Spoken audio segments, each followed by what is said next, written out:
Okay, so I've been playing around with this interesting chord progression for this one jazz piece that I'm trying to compose just for funsies, and there are a few chords that sound good, but I'm not entirely sure what purpose they serve.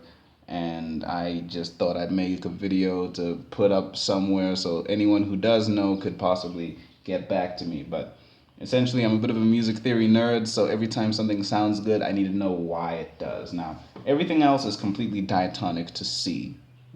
We put it in C just to make it easier to digest. And we start off on a D minor, D minor 7 actually, a G7. Everything is going to be sevenths because it's jazz, you gotta add that spice. Followed by a C major 7, and then our first spicy chord, a D flat diminished 7, which is a bit interesting, followed by D minor 7 again, G7 to an E minor 7, and an A minor 7, followed by, sharing the same bar as the A minor 7, the E flat 7 flat 5. Now, those chords are mostly diatonic. We have pretty much that means in the key of C, we're only hitting white notes until we get those two random chords at the end of both of my phrases.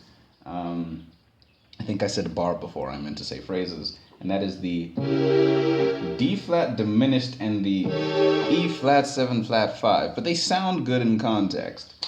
I suppose you want to hear that context.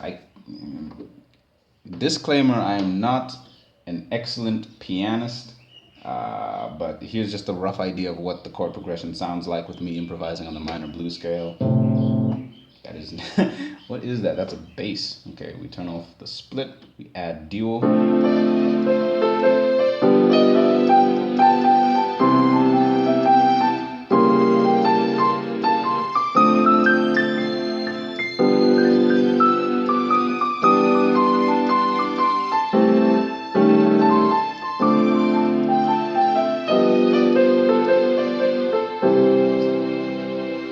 Something like that. Anyway, so I was just random improv. Don't think that's what the song is going to sound like, but it works.